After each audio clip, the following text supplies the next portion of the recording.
There's no place to escape to. This is the last podcast. On the left.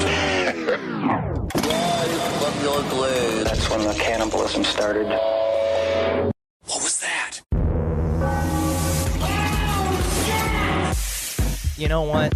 I think it's only fitting that we record today's episode on the first time that Tool has released a single in 13 years.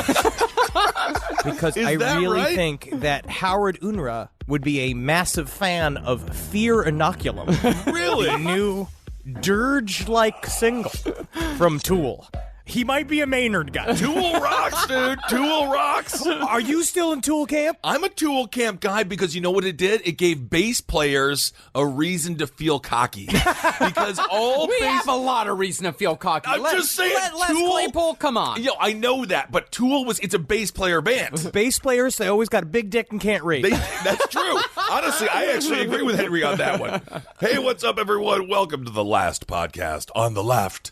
I am Ben, joined by Marcus. Hi. And, of course, we have Henry Zabrowski on the beautiful West Coast.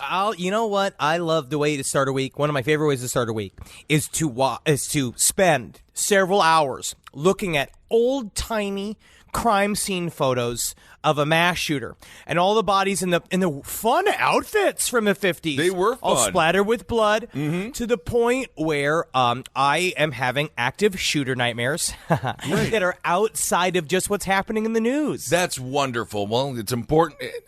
I guess it's important to be prepared, I suppose. It's very sad. It's a good time for it's a good time for protective outerwear companies. Oh, this is a golden age for Kevlar. And hopefully they can make a skirt with pockets. Yes.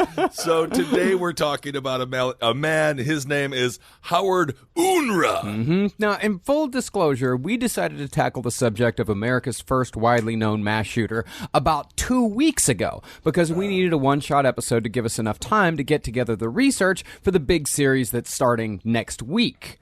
And when we decided to do it, I actually jokingly texted Henry something along the lines of like, we'll be fine doing it just so long as there's not a mass shooting between now and then. Right. And man, we just laughed. And I remember when Marcus doesn't make a lot of good zingers. But when he sent that, I was like, oh, Marcus, you are just damning us all to more chaos. The Henny Youngman of mass tragedy jokes.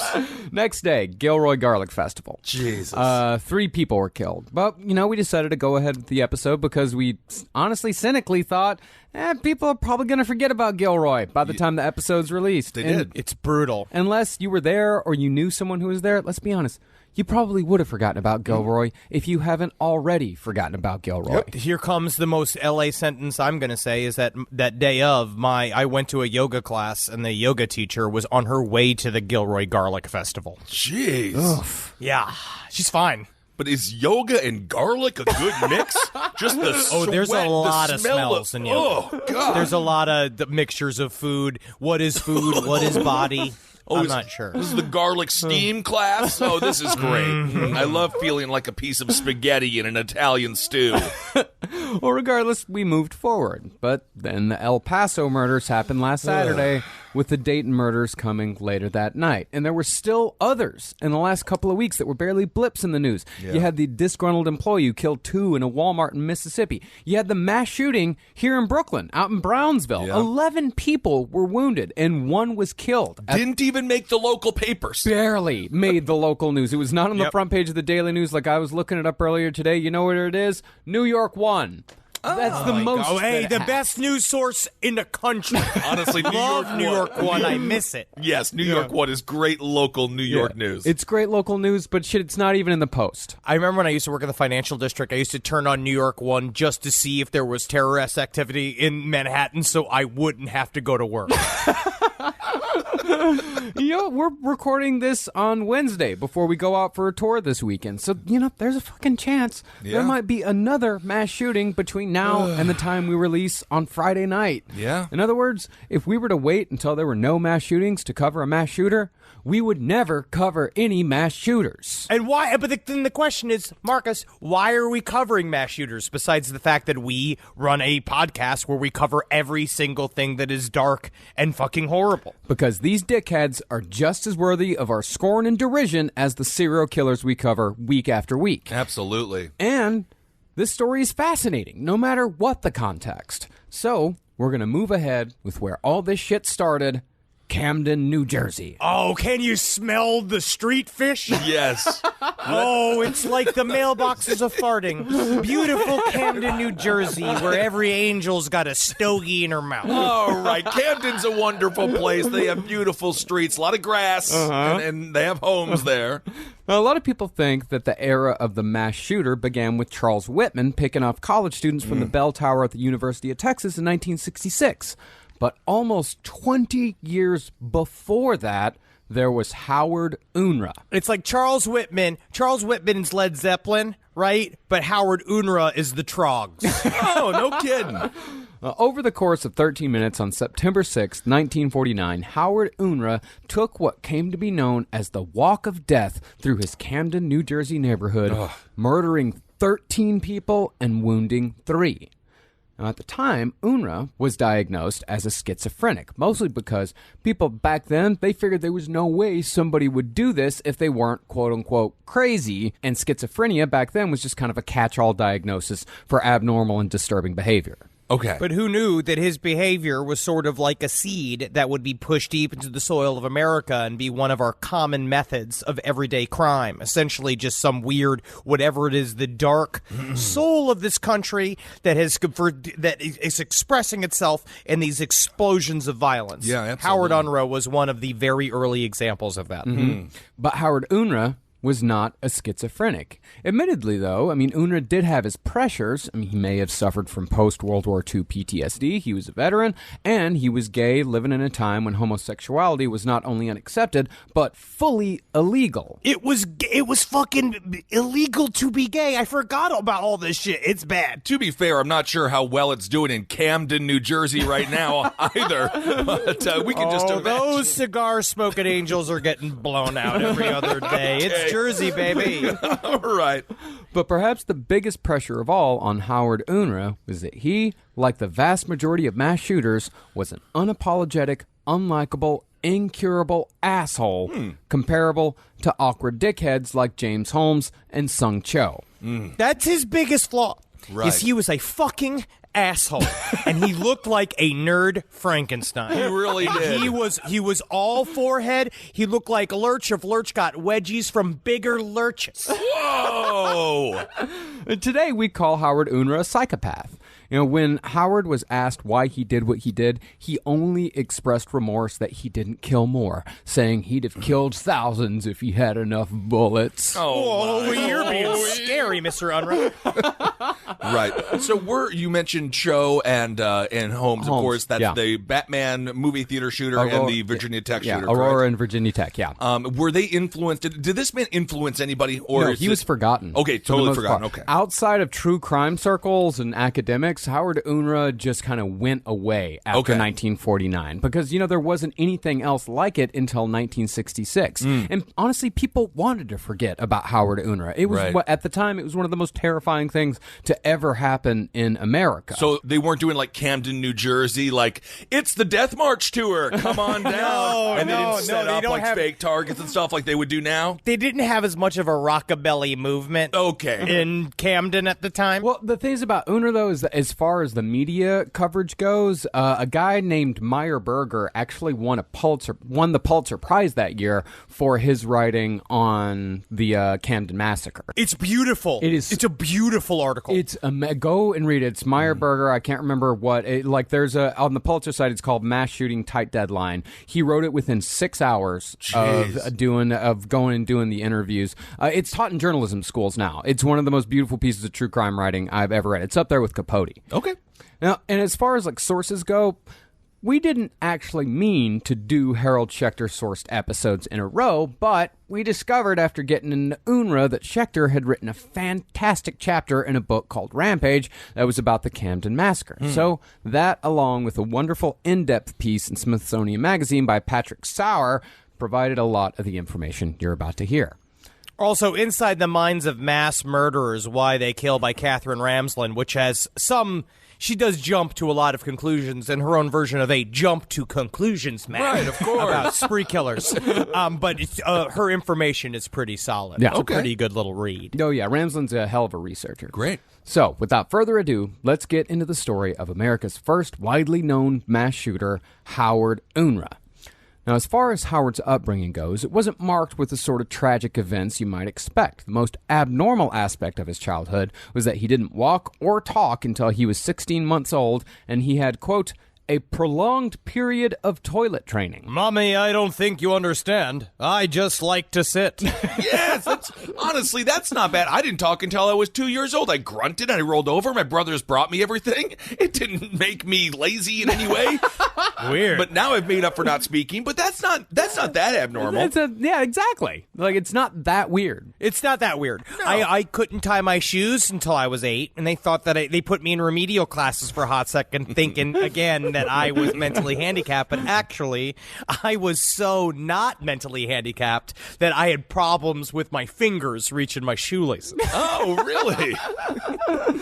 Really, the only thing in Howard Unruh's childhood that was in any way abnormal was only abnormal for the time. When Howard was about 9 years old, his parents got a divorce, which in the 30s just didn't happen.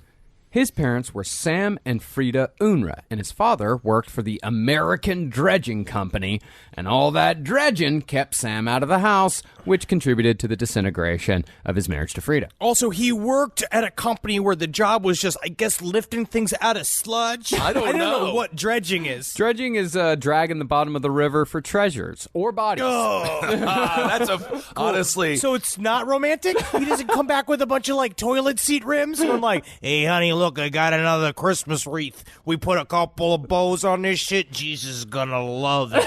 I think that sounds very romantic. You can find a lot of things on the bottom of a lake.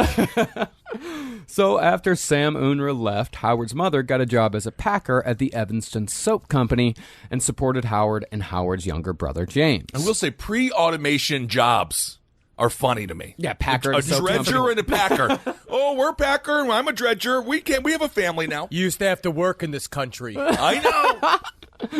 Now, we don't know a lot about Howard's younger years, but according to his high school yearbook, his only extracurricular was the science club. His Yes. nickname... There's nothing wrong with that so far. No, there's nothing wrong with that. The way you said, so far. we have a lot of people who are in the science club. I would have been in the science club if my school could have afforded a science club. Oh, that's a whole I was a part of the AV squad, and I also started the Risk Club. Really? Would have loved to have all those things. See? How many people joined you in said Risk Club?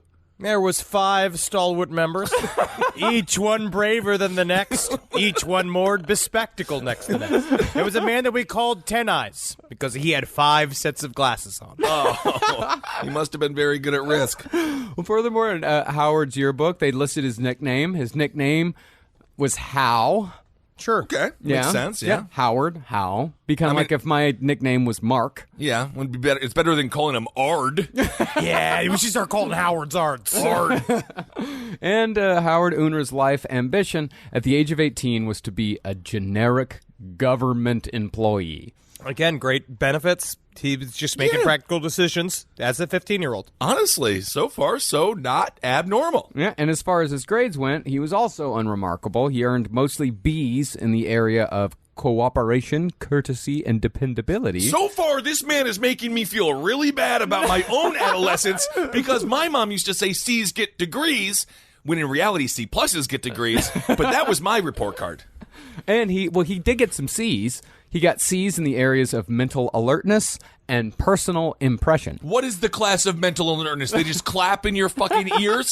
Why in the 1930s are they judging little children like they are dogs at a dog show? It's been like, they might have been like, good gait, let me check the gums, excellent gums, fine set of genitalia, both balls are there, perfectly drooped.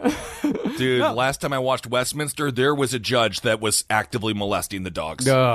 He was into the butt, way too into it. I felt really strange when I remember there was the guy, because it was that corgi. The corgi was a big one and the mid-sized one. I thought it was strange when the judge got underneath the corgi, like sort of like he looked like Elliot Spitzer. He had his pants off, socks on, and he just was teabagging this dog, and everyone was like, interesting. Oh, he's really getting in there. Yeah. And the dog only came second place. Really? No, second's not bad at Westminster. Not at all. Well, really, the only things that Howard Unruh really cared about were model trains, stamp collecting, and church. Okay. I mean, he was a nerd. Yes, he was a full-on nerd, and he looked the part. There is no, like, you see that picture of Howard Unruh, and it's exactly what, like, you take that face and you extrapolate it to 8chan now, and it's the same guy. Right. I mean, to be fair, what were the other options? Didn't you? Well, I mean, stamp collection was big. I mean, I don't know if it was Model trains were big. I don't know if they were big among, It's like, not big. It's just What the else thing that did they loners do. What else? The only other options was to dredge or pack. Play stickball. Honest, play stickball, play marbles with the boys, go to the jukebox, go to the malt shop. Okay, that's true. Well, Howard, I mean, when he was younger, his faith was very important. He was a devout evangelical Lutheran, but his faith did later just disappear completely. And after high school, Howard didn't get that dream government job. Instead, he spent the years from 1939 and 1942 working generic but respectable manual labor jobs like printer's helper, stamping press operator, and sheet metal worker. Okay. All jobs that don't exist in America anymore. Of course not. Guys like Unruh live not opposite of comfortably, not comfortably, in a gray area of mediocrity, where they kind of live in this spot, neither getting enough negative attention to get somebody to pay attention to them, or getting enough positive attention. So what they do is start to kind of develop this own little world. He basically put himself in this place, which is it is manual labor, some more skilled than others, but he didn't have to apply anything to himself. Meanwhile, deep on the inside, he is starting to maybe formulate ideas that he might be a superior person being forced in an inferior place. Yes. Interesting. Yeah, generic might be the worst life. Gray. It seems like Christian Bale in The Machinist. Yeah. Unless you're fucking totally cool with it. Yeah. There are people that just like you got your job, you make your money, but then people invest importance in other things. All of his other interests were kind of these passing, just kind of busy work, except for church. Church at the time became both a way for him to lord it over other people. He would bring his church teachings to school and lecture people. That's what kind of people knew about him, was that he was a nut even then about Jesus Christ. Okay. Yeah, I mean, he was one of those guys that he started to believe he was superior and that all the work around him was inferior, but he also did nothing to actually pull himself out of that and to do anything better with his life. That is a recipe for disaster. But in 1942, Howard Unruh would make a decision that either fucked him up forever or woke up something that was waiting to be activated. That was the year that Unruh enlisted in the army and was sent to the European theater of World War II. Right into the shit. Right with me, me and Pop-Pop. My Pop-Pop was there, man, in Italy, dude. In Italy, was fighting for Mussolini? He was. Wait, what is? Hold on a second. Weak man. He was a weak man who loved pasta. Your grandfather, because you have made fun of me. No, he worked for the U.S. Army. Did he? No, he was in the U.S. Army. Oh, he was okay. killing Italians. He was killing. Okay, well, I just really kind of wanted him to be pro-Mussolini so I could lord that over you the way that you lord my family's history over me on a regular basis. He was a part of the good boys. He was caught underground. He lost all his teeth. He saw Mussolini's dead body hanging in the square. The Spaghetti Boys. Well, Unruh, yeah, I mean, he got drafted into the Army. He went just like everybody else did. But one dude who served with Howard named Charles Alred said that... Yeah, Charles is an interesting name. But he said that Howard conducted himself in an intelligent, quiet, courteous, and obedient manner, rating Howard's service in the 342nd Armored Field Artillery Battalion under General George Patton as excellent. Ooh, I just feel like Chawl was born after his baby feet pushed out a bunch of Red Man chewing tobacco from his mother's womb. Just a bunch of chaw came out. I'll tell you one thing about Unruh. He's a straight shooter. Literally, personally, he's a straight shooter. And also with a gun, he's a straight shooter. Nowadays, My opinion has changed. But back in the day, Unruh could eat the most Salisbury steak I'd see a private ever do. Rise from your grave. Rise from your grave. Now, one story you'll hear again and again in war, particularly from World War II, is the story about the soldier purposely shooting over the heads of enemies. Because, contrary to popular belief, humans, for the most part, are not born killers, especially when the enemy looks like them, as they did in the European theater of war. That's why they have to train, like, what makes the grass grow? Blood, blood, blood. That's why they do that sort of training, because they have to remove the stops that most humans have that keep us from killing each other, because humans have evolved to be social creatures. Yes, I remember that Toni Morrison poem. What makes the grass grow? Blood, blood, blood. Blood. But it's really interesting how you have to break somebody down to a robot. Yeah. And then we're going to find out there are some people that are better at it than others. Yes. And then what does that mean when they come back from the war? Yeah. It would seem to me, so far, the character breakdown that you've given, he would be a perfect soldier. He absolutely was. Howard Unruh was not one of those men that needed to be broken down. Other soldiers called him unrattled and efficient with a rifle. And Unruh participated he was in the Battle of the Bulge. I mean, he was fighting back against Hitler one last time. Yeah, so are Henry and I. Battle of the Bulge. That's different. I'm starting to call it Battle of the Swole. I am just getting swollen. You are. Well, Unruh served in the Battle of the Bulge with distinction. But while the rest of the soldiers were spending every free moment they could trying to get laid, Unruh spent all his free time with his Bible. And there was a very good reason why Unruh was doing this. Or the time they called him a nerd. And they separated him from the other officers. Because they would go and they'd fuck all night and be like, Unruh, what are you doing, buddy? We just got done blowing up Nazis all day. Aren't you horny? But then he's just there working on his Bible, just like, I wish I could, but according to here, elephants were made before orangutans. Did you know that? It was done by God. As I briefly mentioned earlier, Howard Unruh was gay in a time when homosexuality was not only considered highly immoral, but was actually punishable in America by a lengthy prison sentence. Really, Howard's Bible study didn't set him that far apart from other soldiers, because there were plenty of religious guys in the service back then. Right. What really set Unruh apart was how he approached the act of killing. While most of the soldiers who did actively kill did so with a sense of duty and eventual guilt that they just pushed down as hard as they could when they got home, Right. Howard Unruh was privately relishing every single kill. See, until the day he was arrested, Unruh obsessively recorded his day-to-day life in a series of diaries. And one day, during the war, one of Howard's squad mates, who later joined the NYPD, took a look at one of Howard's battlefield diaries. This soldier found that Unruh had carefully noted the time, date, and location of every kill, and when Howard was able to see the body up close and study its condition, Howard even described how each dead Nazi looked after death in great detail. June 1st. It was at 3 p.m. in the afternoon. It was by a stump that had a frog on it, and when I looked deep into his eyes, I saw a tiny kooky little smile. Weird. Now, if anything, Unruh could be compared to someone like Timothy McVeigh, who joined the service just to see what it was like to kill someone. And Howard discovered that he liked it. And even so, both Howard's brother James and Howard's father said that when Howard returned from the war, he was never the same. I think a little similar to what we've seen other killers that have served time in the war, various wars, and who actually saw combat. There's very few of them that actually saw combat. A lot of them joined the army. Right. They got training. But a part of what the training sort of does, it does create a sense of there's a hierarchy and a structure. You go, and to you, it's especially to somebody who views the world, like he has an emotional filter, right, where everything kind of is as shallow to him as possible. Like, he can't seem to break through. He has no empathy for other human beings. The army and all this kind of shit gives you a structure to your life. It Right. gives you a thing to shoot for. It gives you, like, you get up. These are the things that show that you've made progress. Like, in our world of weird, amorphous social networks and our lives, leading a successful life, is it's challenging, and it takes a lot of, you have to learn how to cooperate with people, and they have to learn all the shit. Where there, you just become a cog of the machine.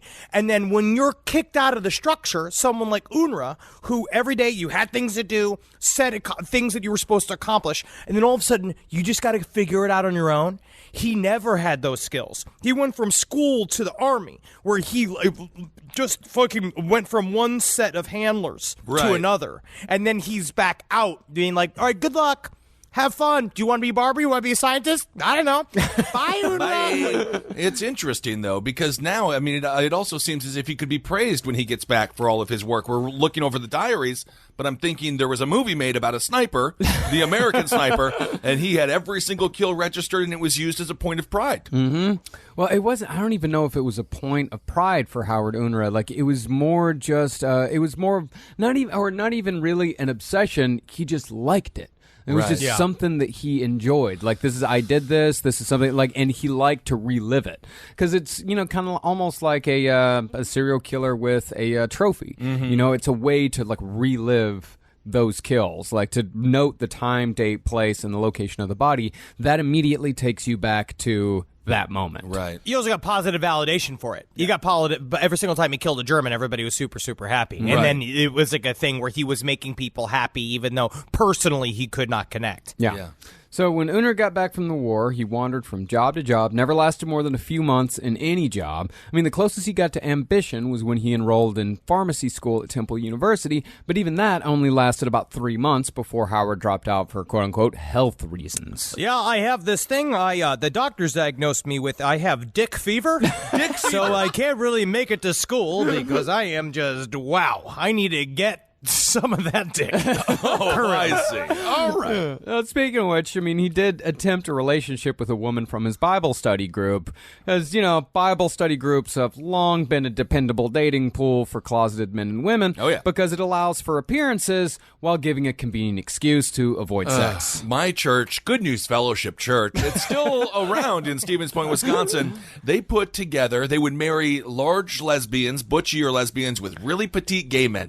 And they thought that's what, I swear to God. That's horrible. There was a dude, Tim G. It's love science. That's all that is. So there was a marriage with this guy, Tim G., and he married this female truck driver who was like Maude from Pee Wee Herman, and I have no idea what happened with them. Pure love. Nothing but fucking rockin' sex, passionate kisses, great trips to Disney World. So much merch bought at Disney World. So much merch. Between the two of them. Evangelical Christians trying to figure out how to cure homosexuality is the single craziest thing that's ever happened. It's crazy, and I hope both of those people got the fuck out of that prison. I hope so. Oof. You know what we decided to do? We got to hear this not gay hat. You put it on there, and then as soon as you put it on, you're not gay anymore. See, it's that easy. Well, because of this, Howard's relationship with his girlfriend, it never got past hand-holding. He would refuse to even kiss her on the cheek. He let her on for 2 years. And then finally told her that he was, quote-unquote, schizo, and he was never going to marry her or anyone else. Okay. At least he was strangely honest. Strangely. Yeah. So after Temple, Unruh ended up back at his mother's house, where he would live as an unemployed loser, playing with model trains and collecting stamps, letting his anger fester for 2 years. And I say loser because that's exactly what Howard Unruh was. This was post-World War II America. This was the healthiest economy this country ever had, especially if you were a veteran.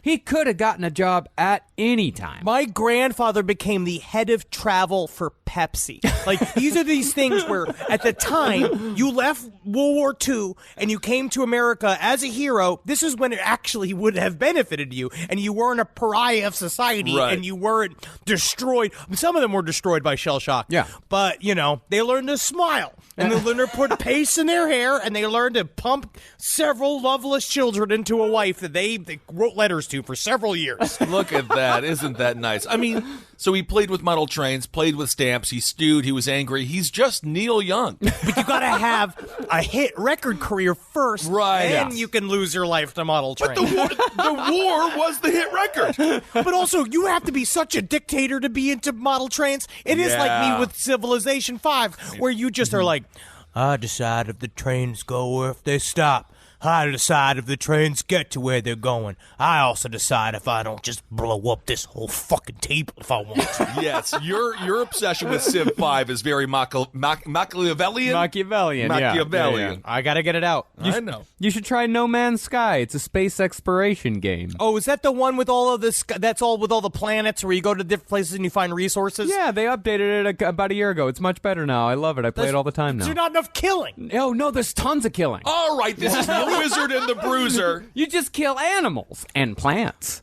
Oh, that's not killing. And robots. You kill robots, too. That's fun. Well, I mean, talking about Howard Unruh after World War II, we're definitely not mitigating the PTSD that a lot of veterans go through. That's very real and does prevent people from, living a quote-unquote normal life. Absolutely. But this is back when it was called shell shock and it only happened to tough guys. Yeah, and that's the thing. I don't think Howard Unruh had PTSD. Despite what his family said, Howard Unruh was just an asshole, and he lived his life accordingly. During the 2 years leading up to the massacre, Howard Unruh's life, it's like a nerd version of Taxi Driver. Yeah, it's fucking bizarre. It really is. It is a Brill cream version of just walking around New York City in taxi because he lived a fucking lone-ass life. Yeah. He dressed up in the same brown suit every day. He had a series of ties. Some were his favorite, some were his not. Bow ties. He had these combat boots that he'd wear 24/7. And his thing was that he'd walk right upright, super straight back, shoulders back, right, like a soldier. And the way they describe it is that he would march through the neighborhood, like march and shit, like waiting for somebody to disrespect him. Yeah. Right. Yeah, he lived in a room, like his room, it was just filled with war trophies. All this shit that he'd smuggled back from World War II. He had bayonets, crossed on the walls. He had Nazi Lugers that he brought back. He had ashtrays that were made from Nazi shells. It's kind of crazy how often boys brought back stuff from World War II. I love that whole thing that they were talking about in the Harold Schechter chapter, where they had to create a panel of people saying, okay, we know you love your Nazi landmines and your Nazi guns, and you brought them back from World War II. You kill those guys righteously. Sure, yeah, you can keep them. But bring them to us so we can make sure that they're inoperable. Yeah. So and then after Howard Unruh, there was it was a rush of 70,000 people that came out of nowhere to show, hey, all right, here are all these Nazi landmines I have in my fucking house. Right. Yeah, and they just brought back pistols, active landmines, active grenades. They just put them in their bag and brought them home. Well, it's a different time. The TSA was a little bit more relaxed or non-existent, one could argue. Yeah, and when Howard wasn't in his room playing with his trains or cataloging his stamps, he was in his mother's cramped, low-ceilinged basement target practicing. Now, Howard was already deadly with a gun by the time he got back from the war, but down in the basement, Howard became truly skilled. He would practice for hours using a Luger semi-automatic pistol he bought from a Philadelphia pawn shop for $37.50. How was he practicing in his mom's basement? Was he shooting real bullets? Yeah. This is back in the day, dude. In his mother's basement? Yeah. In the middle of a residential and commercial neighborhood. This is back in the day when people didn't complain. You know what I mean? guess. They did not care. But think about this. And I also love because these are, you always find this fascinating when people actually physicalize their weird mental states, where he had his trophy room where his mom was forced to live with him. Like she was fucking supporting him, but she was in her area becomes smaller and smaller in this 1-bedroom apartment as one half the apartment became covered in Nazi regalia. Right. But he would retreat to the basement, his private world, where he'd just shoot guns all night. Yeah. And you are your mommy. You're Mrs. Kissel, right? Your mother above you going hey, Mom, yeah, I'm going to go downstairs and I'm going to do my practicing. And you go okay, Benjamin, whatever you got to do, Benjamin. Pretty you go down there, accurate. and it's you just throwing Bud Light cans at a dartboard. Right. They're not sticking. Why don't they stick to the... Oh, they're not darts. At some point, though, don't you just become a Nazi? Well, no. It seems like he had Nazi paraphernalia everywhere. He's practiced in his basement. There were trophies. It was but- about him seeing the fruits of his labors, Right. where they were trophies of his kills. They were Yes. trophies of murder. Trophies. Yeah, I mean, it wasn't that he was into Nazi ideology. Right. He just liked to look at them and think about that Nazi that he killed. I agree with Kissel a little bit. I think that there is a time period. I think that when you do start collecting these things, yes, they start as trophies of your subjects, right, of the people that you killed because you brought them back, right? But I think, especially with what then happened with Howard Unruh, is that you do begin to sort of look up to the fascist state of mind, which is my way or the highway, which is what Katherine Ramsden talks about, which is the concept, which I really agree with, which is the concept of rigidity of personality, where it's like it is legitimately, if you are going to try to, these people, especially mass shooters, cannot handle anybody trying to challenge their worldview in any way, shape, or form. Right. And that's why they come back in a hysterical way. Yeah, I mean, pretty much like how it was with Howard. I mean, he was completely unable to accept frustration in any way whatsoever. He had a very strict and specific set of rules that he thought the world should follow, or at least rules people should follow when they were interacting with him. And if anyone broke those rules or transgressed against Howard in any way whatsoever, Howard would make a mental note, and later on, that person would be added to a list. This is like Steve Buscemi and Billy Madison, man. This is not good. If you want to get more of your way done, like if you're really frustrated people, a good way is that if anybody tells you no, even at the DMV, right, you go like, they're like, sir, you're going to have to come back and we need another form. We need another, like, birth certificate. And you just go, what's your name? Take out a little book out of the back of your pants and go like, last name? Interesting. See you soon. Just like you just write it down and then you cryptically walk out. Very scary. See, Howard didn't stop his diary keeping after he left the service. Instead of cataloging kills, Unruh started keeping a tally of every instance in which he thought someone in his Camden, New Jersey neighborhood had wronged him. People who made Howard, in his word, sore.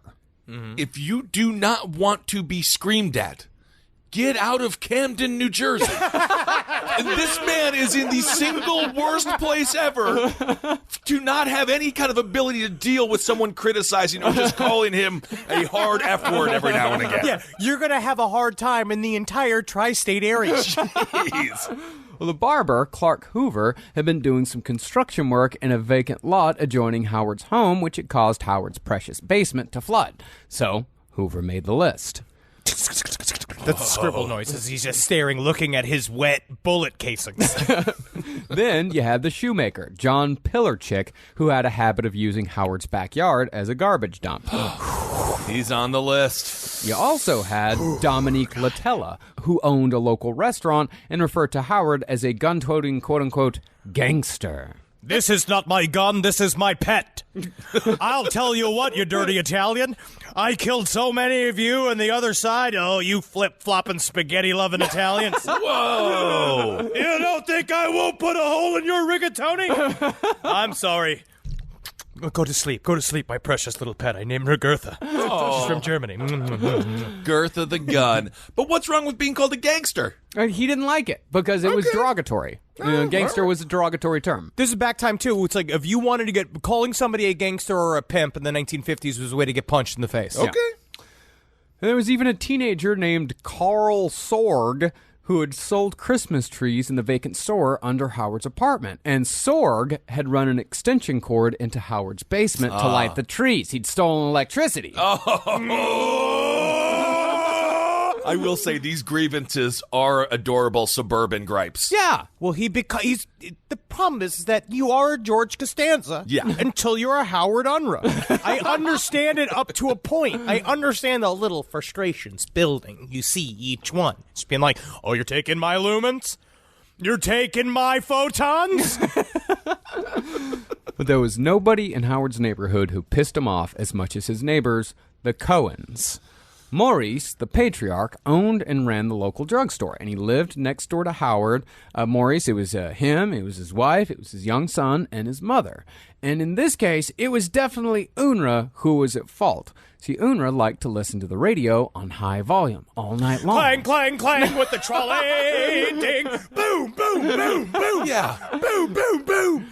This is your neighbor. The pharmacy and Unruh's family house were attached by the wall. But how So would- it's him marching in his own gun range. Yeah. And he's upset that someone would be like, hey, excuse me, sir, could you just keep it down? Yeah. Just a little bit. It sounds like there's a military parade, like in your house. It does sound like that. Yeah, but Unruh justified it because for Christmas one year, the Cohens got Charles Cohen, the youngest son. They got him a bugle for Christmas, and I know the bugle. but they let him play it, and Unruh hated it. So he thought he was fully justified in playing his music as loud as he wanted, whenever he wanted. The Cohens were the assholes here, obviously. I have no idea. Suburban politics are endlessly amazing. Jersey has not changed. And I will say there is nothing worse than a child learning to play an instrument. Oh, yes. It's the worst sound on the face of the planet. But the biggest sticking point between Unruh and Cohens was the most suburban thing of all, their shared backyard. See, the Cohens had given permission to Unruh and his mother to use the back gate. But Howard, he kept leaving the fucking door open, which meant stray dogs, they're coming in, they're mussing up the garbage. Cohen's got to clean it up. This is a fucking episode of Everybody Loves Raymond. But eventually, I'd be kind of scared of Unruh. He's coming home every night, later and later. He's huge. He's over 6 feet tall. He's a scary-looking dude. Now that at one point he's just nerdy, but then he becomes scary. He's got tiny little beady eyes, fucking huge ass, eraser head-like head, and he just like, he's leaving that fucking gate open on purpose. Now it's become like every single time. This is war. Yeah, suburban war. Yeah, and the gate problem became such a controversy that Cohen's mother actually had a guy come out and build a second gate just for Howard to use. How much of a little bitch you have to be that your own mother has to call up and get another gate made, and it's going like, like watch them building and be like, I think our gate is smaller than the Cohen's gate. Well, I mean, really, the people in the neighborhood weren't noticing that Howard Unruh was going downhill. I mean, for all they thought that this guy is harmless. He wouldn't hurt a fly. But Unruh's mother, she was living with him. She was in that house with him every day, and she noticed that he was going downhill, and that's why she got the gate put in. Because Right. she's the little Dutch boy putting her fingers in the dike, trying to keep the dam from bursting. Right. Yeah, I've seen that fucking video, my friend. And in Howard's little notebook, next to every person's name on his little grudge list, Howard had written notations like RET WTS and DNDR. Those stood for retaliate when time is suitable and do not delay retaliation. It is frightening to think about that. The fact that he has this little thing, the concept of retaliation. Yeah. That each one of these, which shows that he has an antisocial personality. Easily. Yeah. Where he does believe that all of these things are pointed attacks on his society, because he also believes that society did him wrong, right? That he is not a success as he should be. He came back from the war. He did his fucking job as an American. He served the country. He came back, and no one came and just left prizes at his feet, where he didn't understand everybody else was super fucking industrious and was like jumping into work. He just was a listless dude that was kind of expecting something else. And then all of a sudden you just start your little list. I mean, I have a list, but mine just says stuff like, DTS, which is a donut towards service, which I know that each time somebody does something good for me, Right. I owe them one of the new Krispy Kreme Reese's peanut butter donuts, which actually look fantastic. Interesting. I don't like the corporate mix in there. I really don't like it. I don't like the Reese's in there. They got Reese's in the butter in the peanut butter cups now. Yeah. I don't need it. Yeah. I don't need it. No. I'll have a Reese's if I want a Reese's. Thank you. But ironically enough, I think he would have done great in Nazi Germany as a Nazi. I don't think so, though, because because the Nazis were for people who like rules. Right. Howard Unruh was all about his rules, and every once in a while, the Nazis' rules are not going to vibe with his rules, and because all that matters is him. But if he went on a shooting spree in Nazi Germany, technically he's a hero. Technically, Yeah, it's very weird. Weird, in a way, right? It is. They can This flip guy it is like that. He is an interesting character. But it wasn't just simple, everyday neighborhood conflicts that bothered Howard. He also believed that everyone in the neighborhood knew he was gay and were calling him names, and he believed that the neighborhood saw him as a parasitic mama's boy. And in reality, Mr. Cohen did derisively tell customers that Howard allowed his mother to support him. And the local tailor, Thomas Zagrino, was spreading rumors that he saw Howard getting blown by a dude in a back alley. You have no idea what I was doing in that alley. It was my best friend Roger. He had a bee stuck in his pants, and I was trying to catch that bee with my bee-proof mouth. I'm a straight shooting man. I'm a straight shooting man, and I'm as straight as the letter Q. I love the ladies. Seems like you had a hard time saying that, but I love a dead lady. I mean, I love an alive man and woman. Well, you know, that rumor probably wasn't true because Howard actually went to great lengths to hide his sexuality. Multiple times every single week, Howard would drive to Philadelphia for random hookups in various spots around town. And He put a lot of work into it. Living this lifestyle was very difficult in the 1940s. Yeah. And every single time that Howard had a sexual encounter, he logged the sexual encounter right alongside his grudges. And when those sexual logs were discovered, the newspapers of the time described them as, quote, social contacts with other men. They were, yeah. They couldn't say that they were doing an envelope party. Yeah. They were trying to see like how many tubes can fit in a sock. They weren't saying all those specific games, right? He was doing a very, you know, and it's very difficult for them to say. What do you think about the lists? Like, it does, at some point, I think what it does is dehumanize the entire experience. I think that when he starts making these lists, it's the same scorecard as the Germans. Yeah. It's actually the same shit, where he is still viewing them as marks, like just tallies, and not anything like a human connection. Yeah, it's antisocial, it's sociopathic, it's psychopathic. I mean, it's seeing other people as ways to facilitate his own pleasures. You know, that's just the little tally marks with every dude like that. They're just there to serve Howard Unruh's sexual pleasures. And those people that he's making the list for, the grudge list, like, they're there to serve Howard's anger. He's one of those tall dudes, too, so he probably has he's probably got a big one. you have a very strange idea of tall men. Well, Howard, he hooked up so much, he actually kept a room in a Philadelphia lodging house for $30 a month just for fucking dudes. And he even Damn, dude. And he contracted the clap on one occasion. He had fun. If you are like that, like that's money put into the lifestyle. Yeah. Where it's almost been like it's really a shame. But like in Jeffrey Dahmer's case, you can't say that the latent homophobia of the time was really to blame. It's also a part of it is it's just strange. It helped him sink one part of his compartmentalized personality into an area that was totally covered with shadows, that nobody could have any sort of entrance to because just being him was illegal. So on some level, it kind of helps other things sink into the dark parts of your personality as well. Very sad he had to be underground like that. But then again, there were a lot of gay fighters, freedom fighters, who were very active and open, difficult times, but he could have also just gone and been a fighter for gay rights. He could have just gone, 30 minutes to New York City? Sure. I think they had some gay people in New York City, judging by the theater. I mean, I understand it was tough, and it's, the persecution. Like, he did have a persecution complex going on, but the persecution against gay people at the time was extremely real. It was very real. But he used that as a way to fuel his anger. He used that as a way to justify his own terrible and shitty behavior. Mm-hmm. And it was after one of these hookups had failed that Howard Unruh finally snapped.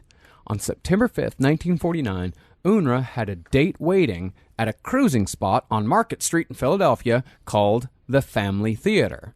But Howard got held up by traffic going into Philly, so by the time he showed up, his date had already given up and left. So Howard sat through 3 showings of the double feature, just sitting there seething. Oh. That night, the theater was playing I Cheated the Law, which is pretty much looks like a forgettable courtroom drama, and The Lady Gambles, starring Barbara Stanwyck. Guess what it's about, Kissel? Guess what it's Guess about. what it's about? Does she gamble? It's about a lady who gambles. Yeah. Fascinating Honestly, stuff. I love it. I'll blow on the dice. I'll be the lucky charm for a lady who gambles. You need a little luck when you're playing your roulette. Here you go, dollface. Go buy yourself a Bud Light Lime. She just like puts a $50 chip in your waistband. I mean, the movies don't really have anything to do with it. I mean, he just sat there, just staring off into the middle distance. And he sat there through 3 showings of those double features. I mean, he sat there from probably 9 p.m. and then finally at 2:20 a.m., after the whole thing was over and done with, he left. He just sat there. These people. No, it just would have been kicked. It just would have kicked the can down the road a few more days. I mean, One magical blowy sometimes can turn your fucking life around. It can. I mean, it's just like I was saying earlier. Like, it's just using people for whatever pleasures that Yes. he wants. You know, It's just a matter of time. yeah, it's just a matter of time. So after the double feature was over at about 2:20 a.m., Howard got in his car and drove back to Camden. And when he arrived, he found that the fence that his mother had commissioned for his use and his use only was gone. Oh, man, I'm getting mad for it. Honestly, though, dude, that is a bold move. Was that Cohen that did it? No, it was just a bunch of kids. This is anyone who has ever been annoyed by children can understand the rage that he must have felt. Now, granted, of course, obviously he took it way too far, but I would be kicking up dust. Kicking a tire or two. I would be kicking a tire. I mean, we were horrible kids.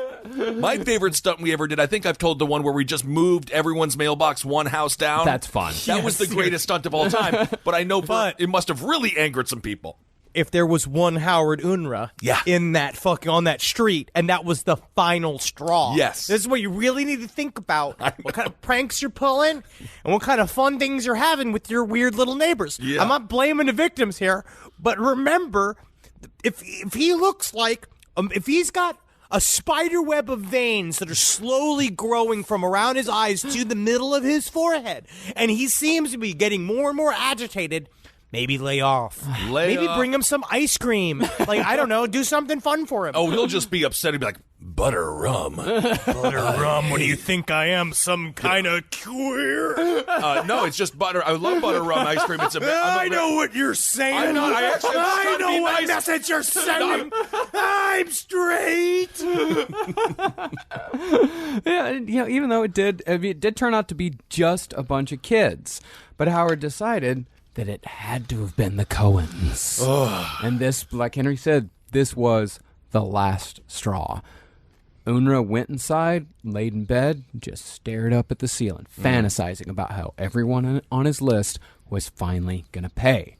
He just had to decide how he was going to do it. One option Howard had on the table was mass decapitation. Months before, Howard had ordered a machete from L.L. Bean. L.L. Bean. They change on that company because now you just get duffel bags. Yeah. You get some duck boots from them. They're kind of nice. But I really want them to bring the machete back. And Howard just spent nights just sharpening the blade until it was razor sharp. And he'd just sit there and fantasize about cutting off the heads of each and every member of specifically the Cohen family. How, honey? Are you done sharpening your machete? Do you want to have some split beef? I made split beef for the family. Hold on a second, Mom. I'm almost done. This machete can almost split a fly in half. Oh, Howard, I knew you worked well and you worked good and you're a good boy.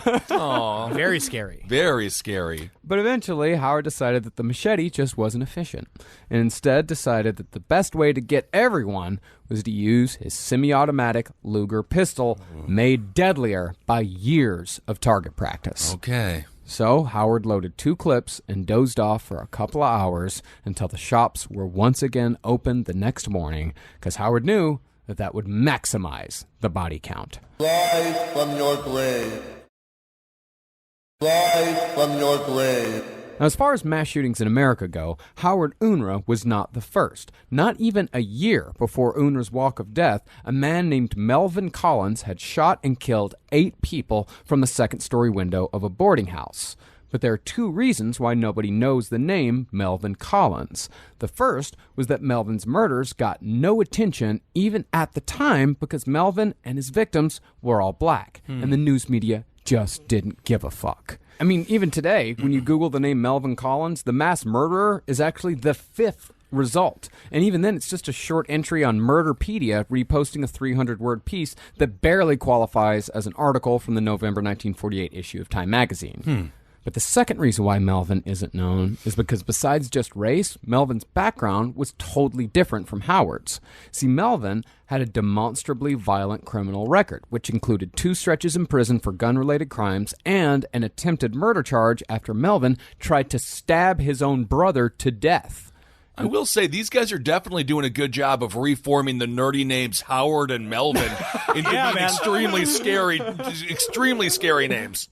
I'm deeply scared of a Melvin. Because if you are born with... Because the deck is stacked against you in this life, especially in 2019 if you are a Melvin. Yeah. Well, in other words, while it was shocking and tragic, Melvin Collins could be written off as a simple criminal, whether that's fair or not. But Howard Unruh had no record of violence. He served with distinction in the war, and he was known in the neighborhood as prickly but harmless. You couldn't ignore... I'm deeply scared of a Melvin. Because if you are born with... Because the deck is stacked against you in this life, especially in 2019 if you are a Melvin. Yeah. Well, in other words, while it was shocking and tragic, Melvin Collins could be written off as a simple criminal, whether that's fair or not. But Howard Unruh had no record of violence. He served with distinction in the war, and he was known in the neighborhood as prickly but harmless. You couldn't ignore the story of Howard Unruh because Howard Unruh was something totally new. He was the first example of the so-called lone wolf who suddenly snapped and murdered a bunch of people for no reason whatsoever. No reason? No reason? It doesn't seem like there's that much of a reason, sir. Have you seen my gait? Yeah, but it's just a gate, Howard. I'm not gay. I did not say you were gay. I just said it's just a gate, I said. I'm not gay, and I'll show you how not gay I am. I'm going to blow you so hard that your own father's going to come in his pants.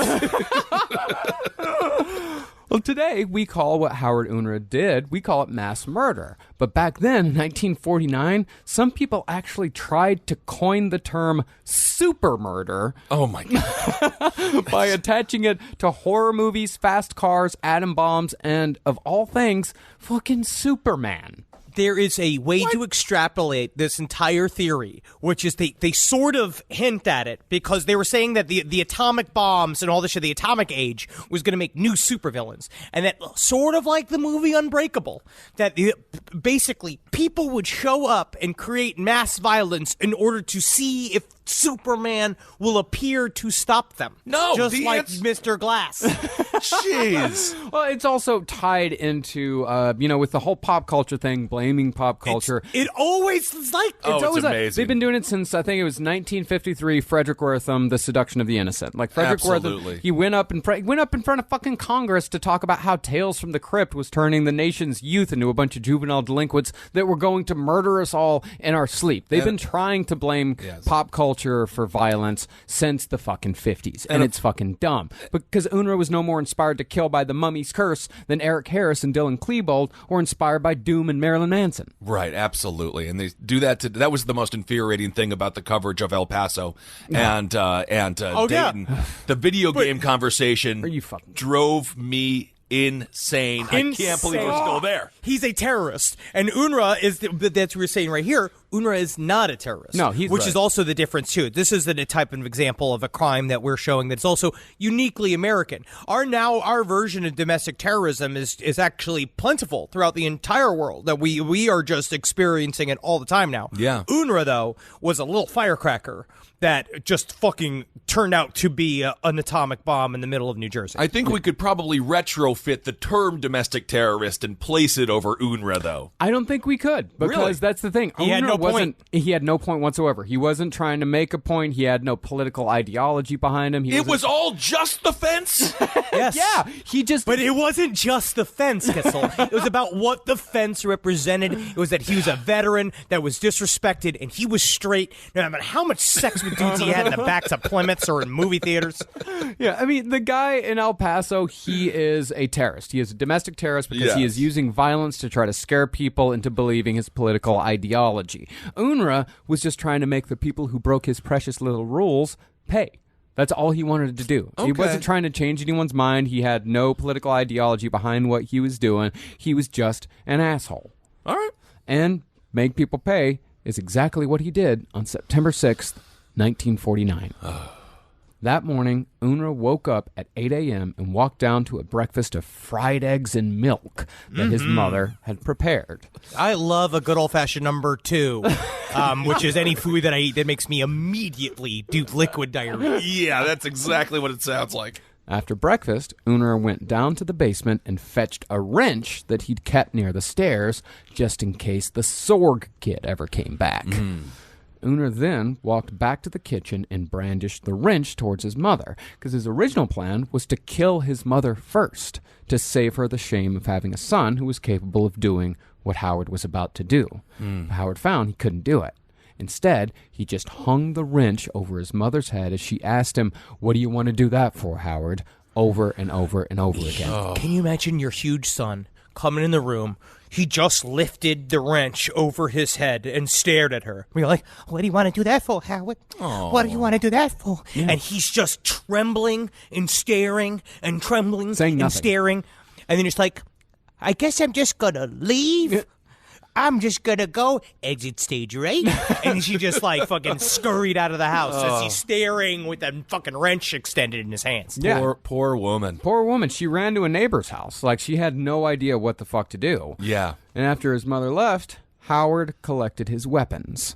Taking his Luger, 2 clips, 16 shells extra, a 6-inch knife, and a tear gas pen, Howard walked out the backyard of his apartment dressed in a brown suit, white shirt, and a striped bow tie. The first person Howard came upon was a bread delivery man that Howard had never seen nor met. But regardless, Howard raised his gun and fired. Luckily for the driver, though, Howard missed that first shot. Since the driver wasn't on the list, Howard deemed him unimportant and moved to a small grouping of shops where the real objects of his rage all lived and worked. It was literally all within one block. All of this happens within one section. Well, the first victim was John Pillarchick, the shoemaker. Howard opened the door to Pillarchick's store, raised his pistol, and shot Pillarchick in the stomach without a word of explanation before killing the shoemaker with a shot to the head. Jeez. After the shoe store, Unruh walked to Clark Hoover's barber shop. There, Clark was cutting the hair of a 6-year-old boy who was attending his first day of the first grade the very next day. And for the first time that day, Unruh spoke, telling Clark that he had something for him. When Clark saw the gun, he tried shielding the boy, but he wasn't fast enough. Unruh's first shot in the barber shop hit the boy directly in the head, killing him instantly. Unruh then opened fire on the barber, shooting him in the chest and the head. With the barber and the shoemaker taken care of, Unruh started making his way towards his ultimate target, the Cohen's drugstore. But before he could enter, an insurance agent named James Hutton blocked his path. He was his client. He just bought an insurance claim from him. Yeah. And Hutton had no idea what was going on. He just said, "Hello." Howard responded with a curt, "Excuse me," but at that moment, Hutton saw the gun in Howard's hand, and he froze. And when Hutton froze, Unruh lost his patience, because someone had broken a rule. So he raised the gun and shot Hutton twice, again in the torso and the head, killing him as well. And Maurice Cohen, watching from behind the counter, saw the whole damn thing unfold in the doorway of his store. So Cohen ran up the stairs to warn his family on the second floor, but Howard calmly followed behind, dropping an empty clip and reloading another. By the time Howard got to the top of the stairs, Rose Cohen was hiding in one closet while their son hid in another. Maurice Cohen had opened a window and was trying to hide on the roof, but in trying to save his family, Maurice had chosen the most obvious hiding spot. Unruh could clearly see him through the window, so Unruh aimed and shot Cohen in the back. And by the time Cohen hit the pavement, he was dead. Unruh then heard Rose Cohen from the closet, so he fired 3 shots through the door, then opened it and shot Rose once more in the head. Then, hearing someone in the next room, Howard walked in to find Cohen's mother, Minnie, trying to call the police. Before she could get through, though, Unruh shot her in the face, killing her as well. Only the Cohen's son, Charles, would survive, because after the murder of Minnie, Unruh lost interest in the Cohen home and walked back outside to make his way to Thomas Zagrino, the tailor. But while Howard was crossing the street, a TV repairman driving by named Alvin Day slowed down when he noticed James Hutton's body on the sidewalk. Taking the opportunity, Unruh calmly shot Alvin Day in the head, killing him as well. It was at this point that the neighborhood finally noticed that something truly terrible was happening. At that point, they just thought it was a car backfiring, maybe some firecrackers, something like that. So Frank Engel and his bartender poked their heads out of their saloon, which attracted a wild hail of bullets from Unruh, but Unruh missed every single shot. But after Engel and his bartender took refuge back inside, Unruh looked up to the second-story window of the apartment next to the bar and saw a 2-year-old boy looking out, attracted by the noise. And again, with no emotion, Unruh fired and killed the toddler. And when Unruh finally got to the tailor shop, Thomas Zagrino wasn't there. Instead, it was his new wife, Helga, 28 years old.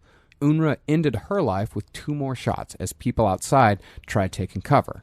And a lot of those took refuge in Earl Horner's grocery store. And after killing the tailor's wife, Unruh decided that Earl Horner was next, even though Horner had never made Unruh's list. Earl Horner was always very nice to Unruh, but then he had a new grocer clerk that actually was super rude to Unruh one time, so the clerk was on the list, but not the owner of the grocery store. Well, luckily, Horner thought to lock up the shop, and 3 shots from Unruh's Luger weren't enough to bust through the door. And when Unruh didn't immediately make it through, his natural frustration just kept him moving. Unruh turned his attention back to the street where a car was stopped at a red light. Inside was Helen Wilson, her mother Emma, and her 9-year-old son John. Howard killed all 3 of them with 1 shot each. Then, bereft of businesses and pedestrians to terrorize, Unruh wandered into the home of Madeline Harry, who is sitting in her kitchen with her 2 teenage sons, Armand and Leroy. Now, overcome by adrenaline, Unruh fired 3 shots, but only hit Madeline in the arm. And Armand tried rushing Howard, but instinct kicked in, and Howard took the boy down with a quick knock to the head with his pistol. Then, as if to punish the boy for his insolence, Howard shot him once in each arm. Howard then aimed the gun directly at Armand's chest and pulled the trigger, but by some stroke of fate, the hammer fell on an empty chamber. How scary is this shit? How scary is this shit? You're sitting at dinner with your family, and the door just opens, and Nerd Frankenstein's standing there with the loaded gun, and he is just, because also at this point, he's now unhinged. As they were before, now he's unhinged, which is fucked up to say. Before, he was moving like fucking T-1000, just like emotionlessly walking and just an unending, like he didn't stop. Yeah. Because it was a boom, boom, boom, boom, boom, and then all of a sudden he just walks in your house. Yeah. Very scary. Yeah, but at that point, Howard Unruh was out of bullets. He'd gone through both of his clips, and he'd gone through all of the fucking ammunition that he brought with him. So he went back outside. But at that moment, he felt a sharp, stinging pain in his buttocks. It was, the way he said it too was just like Forrest Gump. He said, something jumped up and bit me. He got shot right in the butt. Turned out Frank Engel, the saloon keeper, had grabbed his .38 special and had fired on Unruh from his second-story window. But that was the only shot that Engel fired. He later said he could have ended it all right there, but he didn't. He said he just couldn't pull the trigger anymore, and he had no idea why. Jeez. Most likely, it was because Engel, like the vast majority of people, he wasn't a killer. Right. No. It doesn't matter who the fuck it is in front of you. Most people just aren't killers. I mean, and to his credit, usually if you shoot someone in the butt, that person stops. Well, he got shot in the butt, and he just turned around and looked at him. Mm-hmm. And the guy, it's difficult, but I completely agree with it. I think that's what people don't understand. I think the concept of good guy with a gun beating a bad guy with a gun is, I don't think you understand. Most good people it's very difficult for them to shoot somebody, even if they have a gun and are also in putting other people's lives in danger. Absolutely. Taking somebody's life changes everything you know about yourself. Yeah. If you have human empathy, Yeah. it's difficult. You have to get over it to serve in the armed services. That's why it's such a difficult job. I mean, it's hard for most people to just punch someone in the face. I mean, much less point a gun at them and end their life right there. Doesn't matter who the fuck it is. Right. Doesn't matter how big of an asshole they are or what they've done. Most people just don't have it in them. And that's a good thing. Absolutely. Thank God. It's a great thing. I mean, it's an evolutionary thing, but it's a good thing. We just have that. We have that fail-safe. Most people do. So, wounded and out of bullets just 13 minutes after the walk of death began. This whole thing took 13 minutes. Howard Unruh went home before the cops had even showed up. And admittedly, 13 minutes does seem like a long time for the cops to arrive in this type of situation. But you got to remember, this was 1949. Right. It isn't like it is today, where we've got 5 or 6 mass shootings every single week. This type of thing just didn't happen. So there was Right. no police protocol for this situation in any way. The way they talk about it was that the DA got this message being like, you know that there's a maniac on the fucking loose? And then when that thing happened, like, it's kind of subtle because it happened so fucking fast. Yeah. It happened so fast that no one really even got a chance to even think about what was happening. Everybody was fight or flight until finally, like, someone called the cops. But it was like, by the time it got to the DA, he was already arrested. Yeah. I mean, to compare it to today, just to compare it to, say, like Dayton, you know, this Howard Unruh, that was 13 minutes, 13 dead. And, you know, about 15 minutes until the cops show up. Dayton, 1 minute, 9 dead. Yes. And about 1 minute for the cops to show up. Because he's a pussy with an assault rifle. This dude who's a guy, fucking Unruh, actually, I mean, unfortunately, he did this bullet by bullet. He was trained by the U.S. Army to do what he did. Highly trained. And he trained himself to do this as well. Right. So by the time Howard had gotten back to his home and barricaded himself in his room, damn near every cop in Camden had surrounded his house. And he I read 2 different accounts of what he did. One, I heard that he definitely barricaded, but then another one I heard, which actually also sounds eerily real, is that he just crawled into bed. Yeah. That he went in and he went into his room and he pulled the covers up to his chin and just laid there and tried to go to sleep. Right. And of course, Henry, when you said that Unruh also trained for this, he trained by playing video games, right? he had his new PS4. He was playing D2. Like, that's what did it. I mean, obviously. That's what caused all of this in 1949. Virtua Cop. One of the old games. Oh, of course. So, I mean, no matter what Howard did when he came home, you know, the cops, 50 cops showed up, you know, and they gave him a chance to surrender, but Howard decided to be cute and fire a couple of shots out the window. And in response, 50 officers armed with shotguns, pistols, and submachine guns opened fire. And you can still go, like this, the building where Howard Unruh lived, it still stands to this day, and you can still go and see bullet holes in the stucco. Now it's the bottom business is Gomez Shoes. Oh. Yeah. Cool. But the apartment where Howard Unruh lived, still vacant to this day. No one, after Unruh left, no one ever moved in ever again. I read a story about the guys that run Gomez Shoes, and they asked, like, why no one lives up there. And the boy, the son of the owner, I remember him, for some reason I remember the sentence, he just went, phantasmas, and which means ghosts. Oh. And it's the reason why they don't live up there is because it's fucking haunted as shit. Oh, my gosh. Oh, Jesus Christ. But after the bullets, you know, none of those bullets actually hit Howard Unruh. And after the shots died down, Howard's telephone rang. See, word had gotten around pretty damn fast that the name of the killer was Howard Unruh. So the assistant editor at the Camden Evening Courier, Philip Buxton, just looked up Howard's name in the phone book and gave him a call. Said, fuck it, why not? Let's see if he answers. Let's see what it says. Yeah, why not? I suppose so. And here's how that call went, according to Buxton. Hello. Is this Howard? Yes, this is Howard. What's the last name of the party you want? Unruh. Who are you and what do you want? I'm a friend, and I want to know what they're doing to you. Well, they haven't done anything to me yet, but I'm doing plenty to them. How many have you killed? I don't know yet. I haven't counted them, but it looks like a pretty good score. Why are you killing people? I don't know. I can't answer that yet. I'm too busy. I'll have to talk to you later. A couple of friends are coming to get me. And with that, Howard Unruh hung up the phone. Jeez. All right. So he's very casual, very cold. Yeah, I'm too busy. Well, I mean, hey. Too busy. He was very busy. He was. I said, when you're getting shot at by 50 police, I would chalk that up to being, like, preoccupied with something to do. And moments later, an officer standing on the roof where Mr. Cohen had been shot tossed a tear gas canister through the window, but it didn't go off. The second one, though, did. And unlike most of the killers that came after him, Howard Unruh decided to give himself up rather than commit suicide by gun or by cop, and he came out with his hands raised above his head. Just cut to Unruh being like, "Thank you for the tear gas. It's the first time I've ever cried."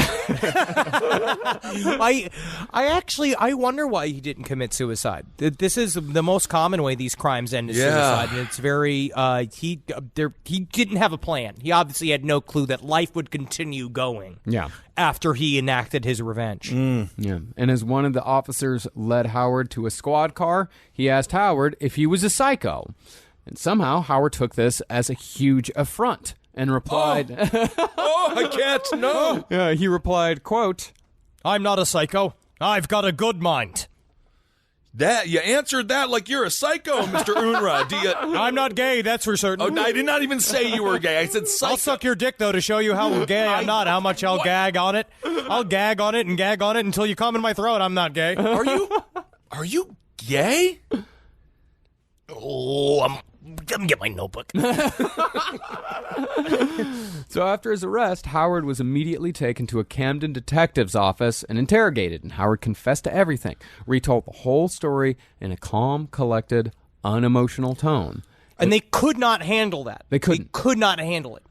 The way he rattled it out, it was 66 pages of talking, where he just monologues every single action and every single step he took. He talked about every single time he reloaded. He talked about aiming. He talked about all the shit. Right. And they just stared at him because they've never dealt with anybody that's just like the way BTK did in his trial, the way he just bip through each one of his crimes very categorically. And you know, some of the cops are trying to rationalize this by being like, where's the marijuana cigarette? I know that you must have been high on marijuana cigarettes. Where are You've they? been hanging out with jazz cats and jazz dogs. Must be. Well, it was only after Howard was done with his story that someone noticed that Howard had been bleeding from his buttocks wound the entire time. He got shot in the ass. Jeez. And he hadn't shown the least bit of discomfort or care. And it was around this time that people started calling Howard crazy. One opinion joined another, and within 24 hours of his arrest, Howard Unruh was transferred to the Vroom Building for the Criminally Insane at Trenton Psychiatric Hospital.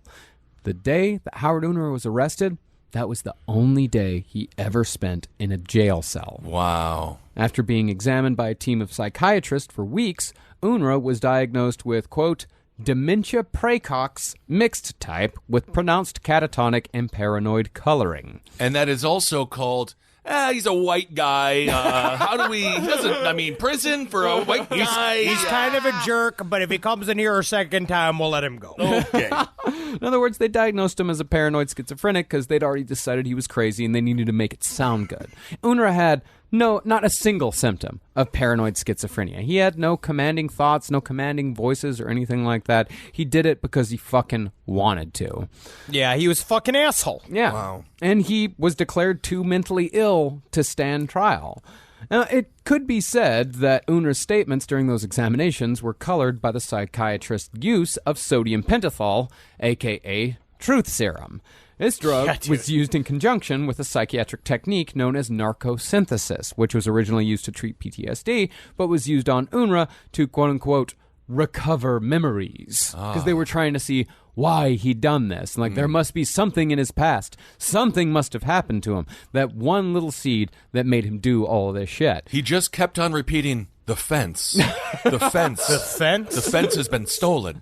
This is a gate issue? It was during one of these sessions that Unruh told a doctor that he'd been to bed with his mother, that he'd fondled his mother's breasts, and that, quote, their privates touched. Hey, man, when you're sleeping with mommy every day, all right, I don't know, man. I don't know either. I don't know if he fondled her breasts. Yeah. I don't know if he. Sure. I don't think he did, though. He probably did. Probably had a dream that he fondled his mother's breast. I also think he was just that in the closet where he's like, nah, can't tell him I'm gay. I fucked my mom. I fucked my mother, my though. mother, I tell you what, I certainly don't suck dick. But if you show a picture of my mother's asshole, the first thing I'm going to do is come my pants. Am I ruining today? Am I making everybody sad? Because everybody's frowning. Oh, my God. Well, today, Unruh would have without a doubt been found sane. And under current New Jersey law, Unruh would have spent the rest of his life in prison. But back then, all of this was so bizarre, so out of the ordinary, that it was decided that Unruh had to be mentally ill, partly because people couldn't understand it, and partly because, really, just like today, the thought of a sane person doing something like this scared the fuck out of people. That's scary. Yes. So, Howard's father was ordered to pay $15 a month for expenses, and Unruh whiled away the next 60 years at Trenton Psychiatric, where he busied himself with stamp collecting and mopping the floors with a steady mutter. If only I can't wait to live my life just sweeping and muttering. Yeah. One day. That's my retirement plan. So he basically did everything he would have done if he was not in a psychiatric ward? Yeah. Yes. Minus the model trains? Yeah, and his dad was paying his rent. Cool. Wow. And eventually, Unruh was transferred to the geriatric unit of the hospital, the Raycroft Center, and it was there that Howard Unruh died on October 19th, 2009, at the age of 88. Howard Unruh died 10 years ago. Oh, my God, that's crazy. Yeah, dude. And he looks crazy, too. As he got older, he got fucking silver lurch. All right. The silver lurch. Toss up. Stupid question, but we run a show that's about the murder. Ed Gein or Howard, who liked the psychiatric ward better? Ed Gein. Ed Gein really was at home in the psychiatric ward. Unruh was trying to get out for Howard, many years. So he didn't like tried. the structure of it. No, it's not even about the structure. Is that at some point he became so convinced still that what he did was not a crime, and that what he did, that he kind of was past it, and it seemed to be his prevailing attitude was, I don't understand why everybody's still like wrapped up in this shit. Just like, let me go. Let's get past this. One day is yesterday. Today is a present, which is why it's a gift. Like he was like trying to spin it that way. Yeah. He was literally just like, so guys, I'm over it. Have we thought about you being over it? Have we thought about you getting over it? Jeez. But the other thing is that someone reminded Howard Unruh that, like, hey, the moment you get declared sane, you're going on trial for murdering all these people. Right. And then he went right back to immediate like, oh, really? Just sweeping them up. Wow. Now, at the time, Howard Unruh's kill count of 13 was above and beyond the largest mass murder committed with a firearm by a single person in United States history. Now, though, Camden Massacre barely makes the top 20. Las Vegas, Pulse, Virginia Tech, Sandy Hook, Sutherland Springs, Luby, San Ysidro, El Paso, Parkland, the University of Texas, San Bernardino, the Edmond Post Office, Fort Hood, Binghamton, and Columbine all surpassed Howard Unruh. And as a small coda of horror and cruelty in the universe, Charles Cohen, Maurice Cohen's son, eventually had a granddaughter named Carly Neville, and Carly Neville had to live through the shooting at Marjorie Stoneman Douglas High School in Parkland, Florida, 70 years after her grandfather survived Camden. That's so Sent a sad. fucking chill up my spine. And so we kind of hoped was that looking back at one of the first examples of something like this, that maybe that there's something in the center of this which can help us learn in the future. And the answer is I don't know. And I will join that chorus of I don't know, and I hope we have a listener that's smarter than us. All right. Somebody tell us how to fix this. That is the story of Howard Unruh. Yeah. I mean, honestly, this is just about, you got to watch out for each other. That's the best thing you can do. Yeah. You know Because what? this is- It's true, because we were talking about the shithead from El Paso, Natalie and I, and a part of it, it's about how do you reach out to these little pieces of shit? Yeah. Like, how do you make sure that they have some sort of clear channel of communication? When that guy's rape list was found early on in his life, where they had an opportunity to essentially, like, they should have threw him in a mental hospital fucking immediately. Like, there are no beds anymore for people like this. They have no way to figure out how to challenge these really, really intense problems that some of our youth have, because like these dudes are just lost on the internet. They're just lost. It's very difficult, and obviously now we talk about this on Able Against Top Hat. Some solutions, red flag laws, for example, this would be a prime candidate for his neighbors to just be like, Howard shoots in the basement at night. Yeah. He doesn't seem stable. He's extremely irrational. Maybe we should just go see if he has a lot of loaded guns, and maybe he doesn't need those. Well, the Coens actually, the night before, this is a horrible thing, but the night before the massacre, like, it was, the thought of someone doing like something like this was so out of their purview, so out of their context.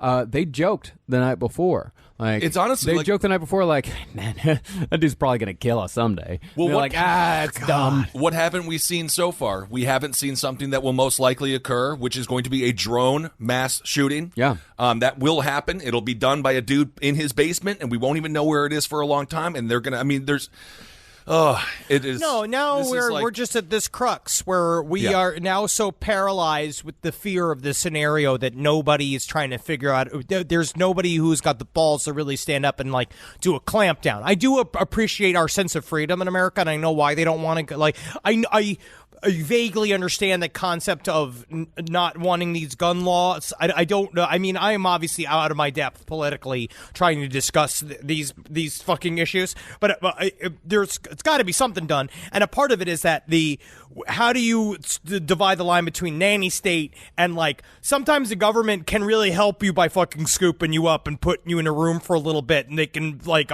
honestly, like, maybe you need to be arrested for a little bit so that someone can come and listen to your thoughts, and then we'll find out a way that prisoners can actually be rehabilitated. These people are like, it's searching for solutions instead of searching for problems. I imagine it would also really be helpful if they can't get their hands on assault rifles. That would be especially these helpful. little Very fucking twerps with no fucking training. They don't even have training. They're learning how to use these guns from the fucking internet. Yeah, and of course, those video games. But no, It's the video games. It really is about community activism, community boards. Know your community. Yeah. Because Community outreach. It is, because it's just, I think, as we've talked about before, in my personal opinion, in my lifetime, I don't think we're going to see much gun movement. Obviously, right now we have less gun laws than ever.